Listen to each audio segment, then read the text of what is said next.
Less than 2 days after winning the White House, President-elect Donald Trump spoke with Russian President Vladimir Putin by phone. That's according to exclusive reporting from our colleagues at The Post, who spoke with several people familiar with this conversation. On this call, Trump asked Putin not to escalate the war in Ukraine. The Kremlin later denied the call happened, but the episode raises questions about what Trump's relationship with Putin might look like as he prepares to take office again. As a candidate, Trump made a lot of promises about what he'd do on foreign policy. He spoke about ending the war in Ukraine.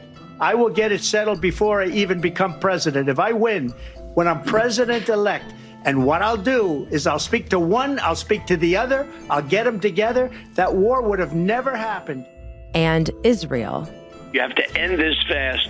It can't continue to go on like this. It's too long. It's too much. You got to get your hostages back. And putting in massive tariffs on imports from other countries.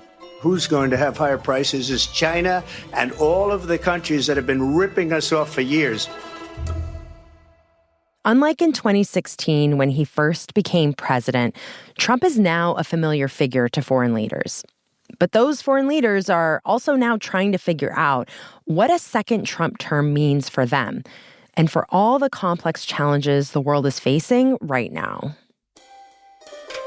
Of course, a stream of congratulations came from leaders across the world, but it was quite clear that especially in Western Europe, especially among the U.S.'s quote-unquote traditional allies and partners, there was a degree of wariness about a Trump victory because it would have pretty direct consequences on a number of key issues, whether it's the continued support for the war in Ukraine, whether it's on efforts regarding sort of the fight against climate change, whether it's about what Trump may potentially do when it comes to the global economy and global trade and the tariffs that he wants to impose on a whole range of goods.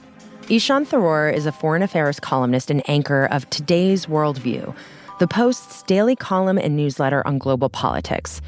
And Ishan has been closely following the ripple effects of Trump's election around the world.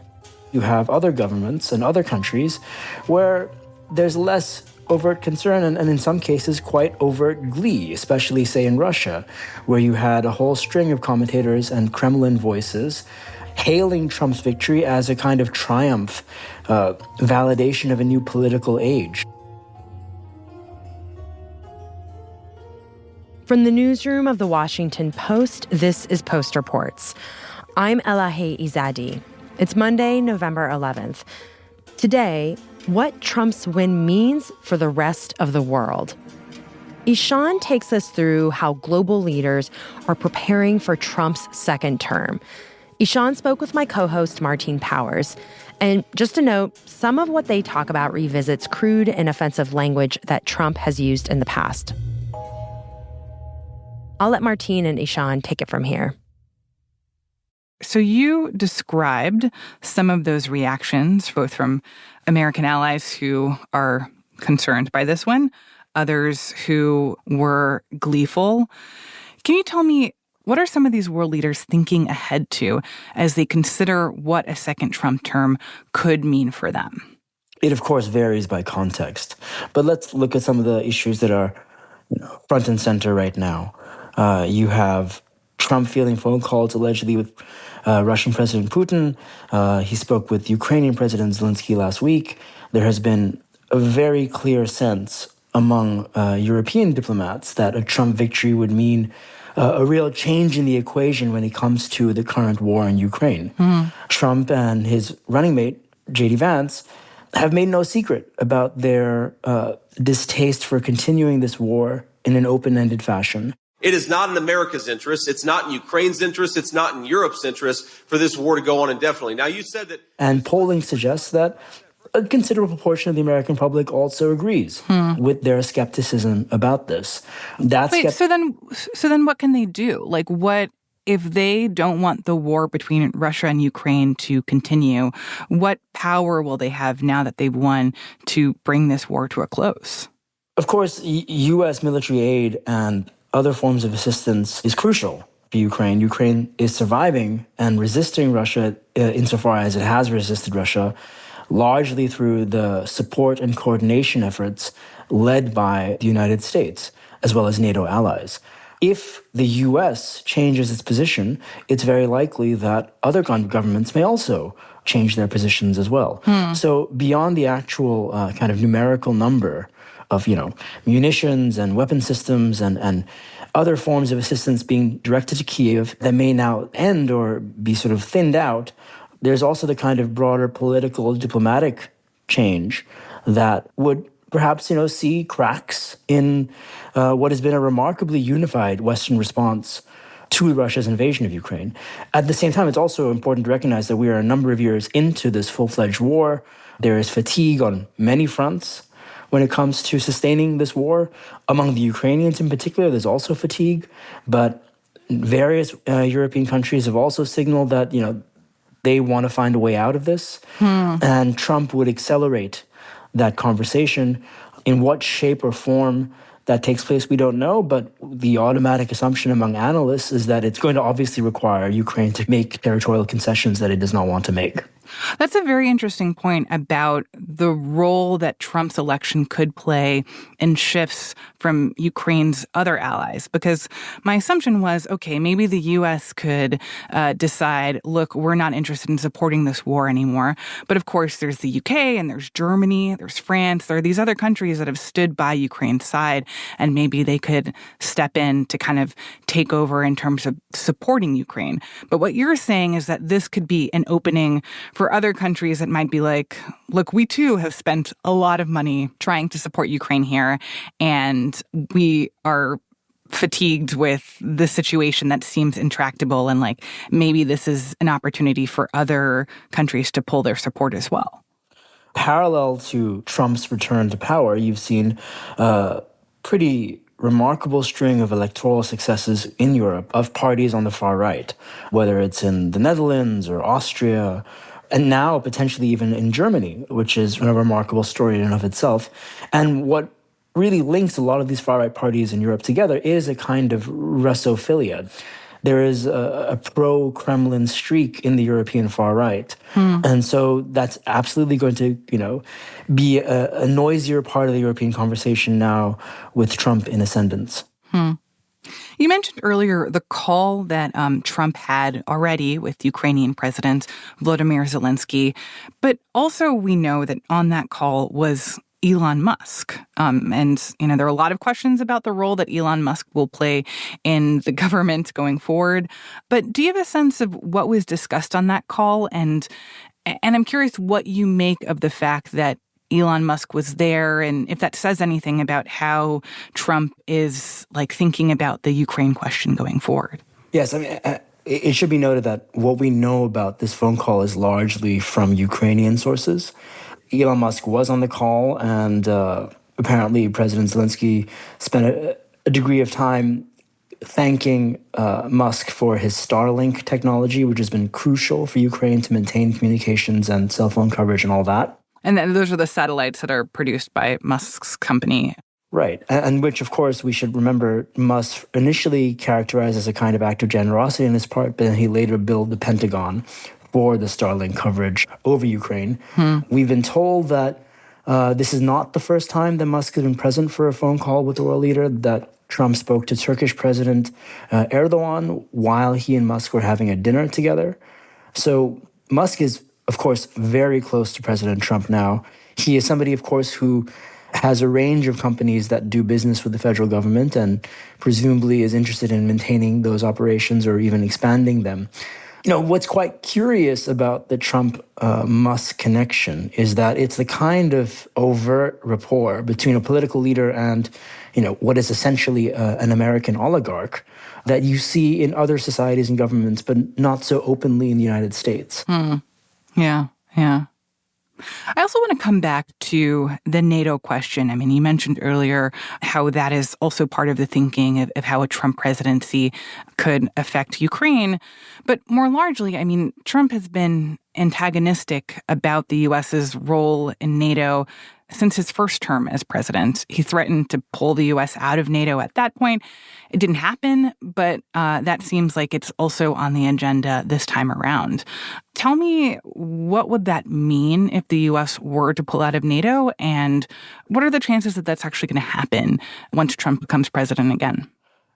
It's unclear. It doesn't seem that a full U.S. withdrawal would necessarily have to happen for Trump to claim a kind of diplomatic triumph over this bloc, which, yes, he has complained about for the better part of a decade.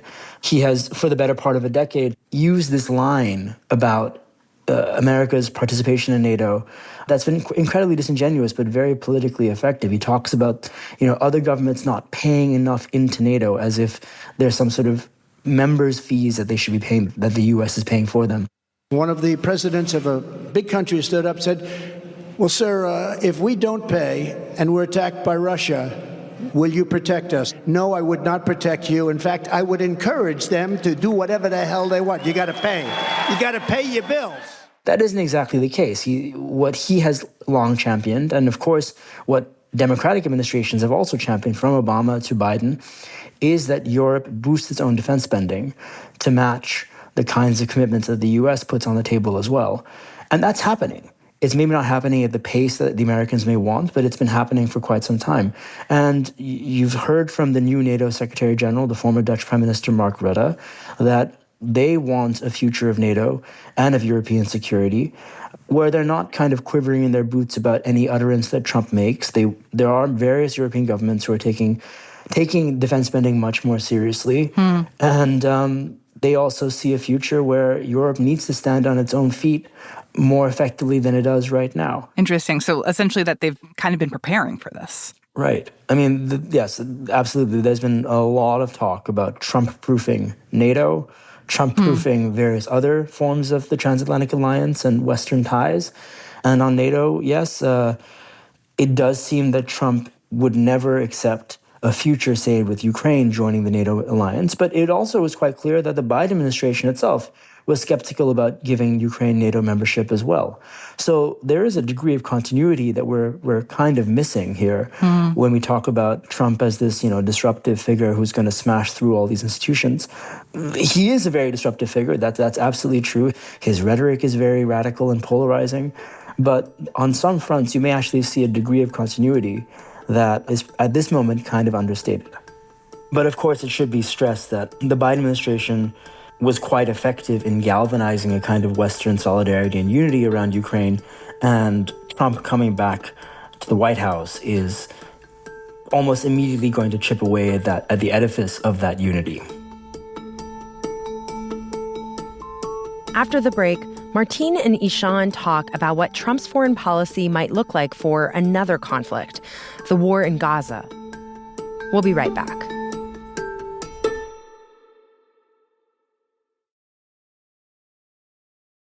So, Ishan, let's talk about the war in Gaza between Israel and Hamas. Do we have a sense of how a Trump administration would navigate this war and its support for Israel going forward? A lot of the answer to that question really hinges on what shape the war looks like after Trump's inauguration in January. I think it's quite obvious that Trump has been very opportunistic when it comes to talking about the war in Gaza. Over the course of this hideous conflict that's been raging for more than 13 months now, he has, on one hand, bemoaned the kind of spinelessness of the Biden administration for not backing Israel enough. On the other hand, he has pandered to Arab American and Muslim American voters, saying that he is the true candidate of peace. He has used the word Palestinian as a pejorative on the campaign trail. He's become like a Palestinian, but they don't like him because he's a very bad Palestinian. He's a weak one. And yet, again, championed his own legacy of supposedly being the peacemaker for the Middle East. So there is an immediate reason to be a bit skeptical about Trump's actual agenda here. We do know that over the course of his presidency, no U.S. president has doled out more gifts politically to the Israeli far right and to Prime Minister Netanyahu than him. And Netanyahu is very clearly happy that he is coming back to office. Now, what one school of thought suggests is that Netanyahu is delaying a ceasefire so that it gets clinched only after Trump is actually president.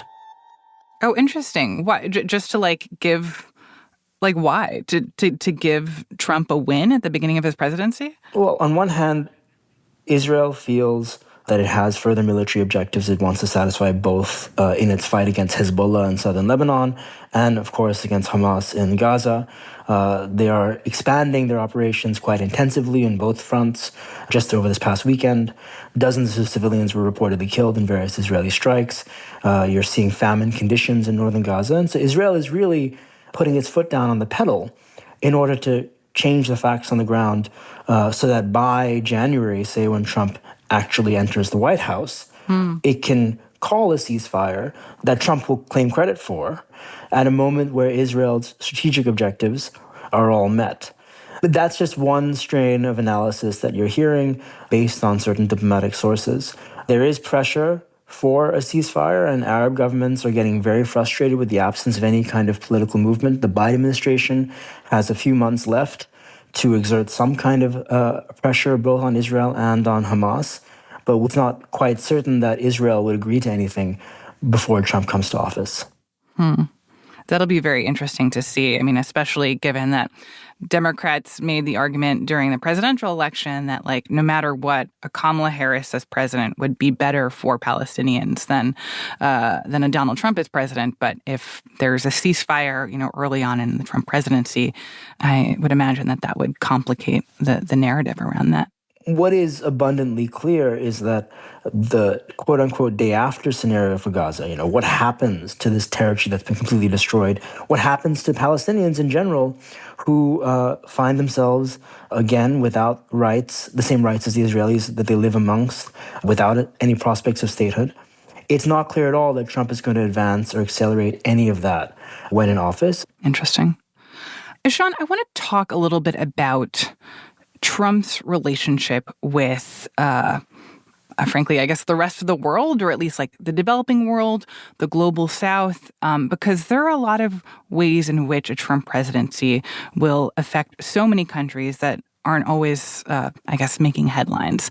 I mean, I think specifically if you think about Haiti, right? He, just called Haitian immigrants or accused them of eating cats and dogs. And I think when we think about some of the language that Trump has used over the years and during his first presidency of calling or referring to Haiti and nations in Africa as, quote, shithole countries, saying derogatory things about Mexico and Central America, I guess, what is the outlook there in terms of how Trump will shape the U.S.'s relationship with less traditionally powerful parts of the world who are very dependent on their relationship with the U.S.?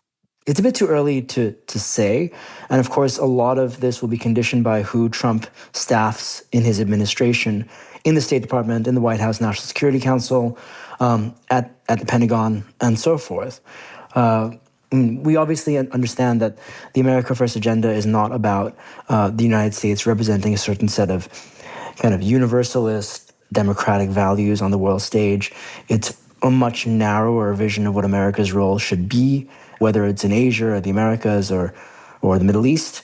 And it's, of course, rooted in Trump's kind of particular form of transactional politics. He wants to make deals for the U.S., things that make sense for the U.S., and he has a very narrow sense of what that means. So what sort of role would the U.S. play in the hideous conflict in Sudan, where there's been a civil war for quite some time, and the U.S., especially at the United Nations, has tried to make some noise about it with minimal leverage? Would the Trump administration just wipe its hands of a situation like that?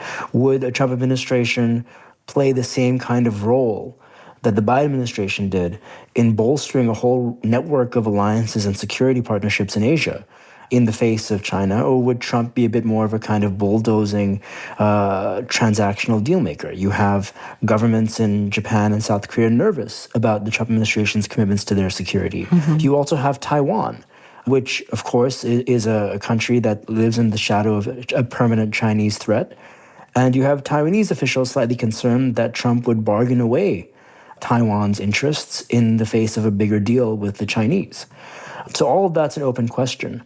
What we can say quite emphatically, though, is that this is an administration that is not going to prioritize human rights, not going to prioritize kind of America's traditional 20th century role in the world, but you could also say that the Biden administration didn't prioritize human rights either and didn't really do much for the furtherance of a certain kind of moral agenda on the world stage as well. Mm-hmm.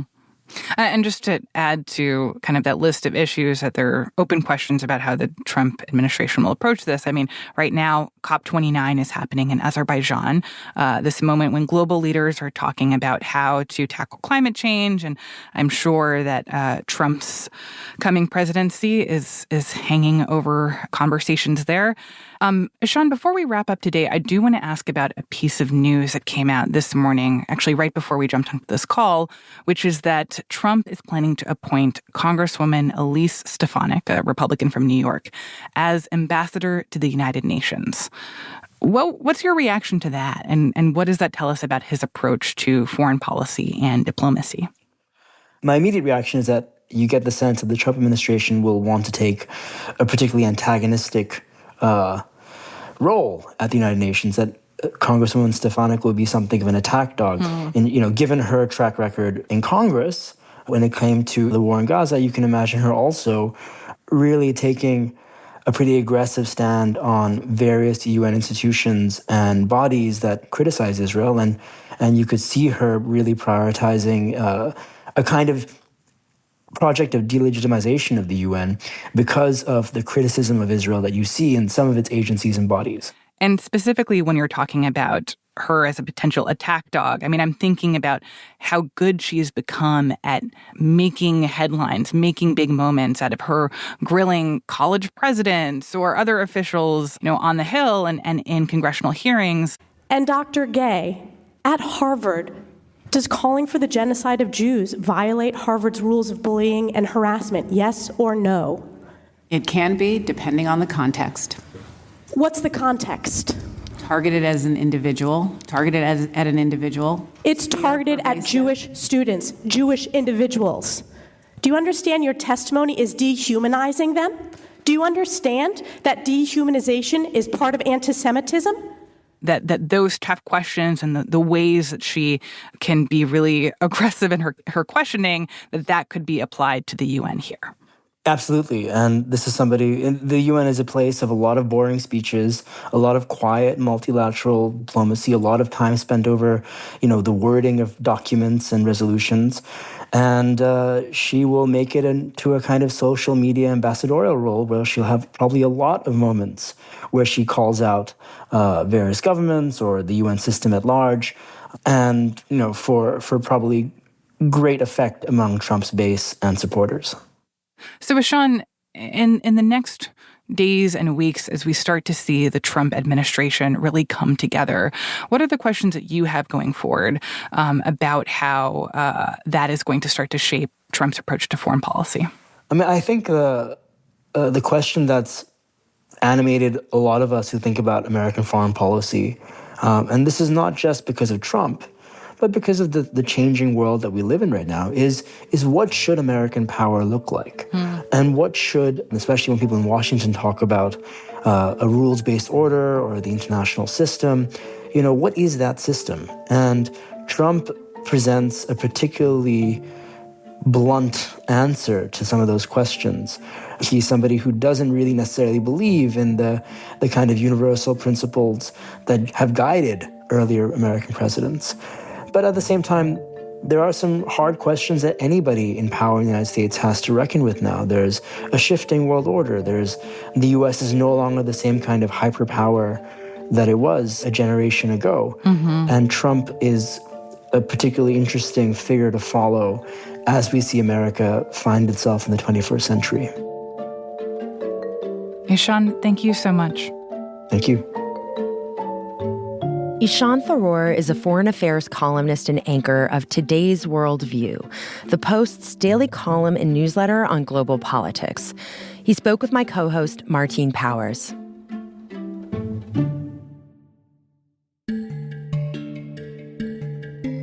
Before we sign off, I wanted to tell you about a few other stories that the Post is covering.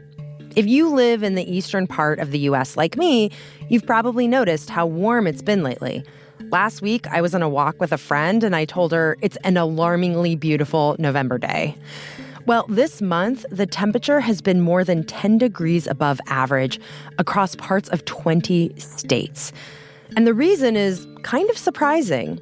According to our weather team, the jet stream has been blowing stronger and farther north than usual because of a marine heat wave in the North Pacific. So that's keeping the western part of the U.S. cooler, but the eastern part warmer. And this trend is expected to continue a bit longer with a few exceptions, but our meteorologist says don't pack away those summer clothes just yet. Marine heat waves are expected to become stronger and more frequent because of climate change. And it's Veterans Day, so I wanted to share this story about how military veterans are having an outsized impact on the Hurricane Helene recovery efforts in North Carolina. Hurricane Helene devastated entire communities in that state, leaving at least 96 people dead and dozens still missing. In a guest column in the Post, photojournalist Allison Joyce writes about how veterans across the country have come to North Carolina to help those affected by the hurricane. She writes that their backgrounds and desires to serve make them well suited for this moment. Veteran Steve Santos, who is helping with cleanup and finding victims, told Allison, quote, "It's restoring my faith in humanity, seeing people spend their own time and money to be here. I can't think of a better place to be." You can read this piece and see the photos on WashingtonPost.com. We'll also have a link in our show notes.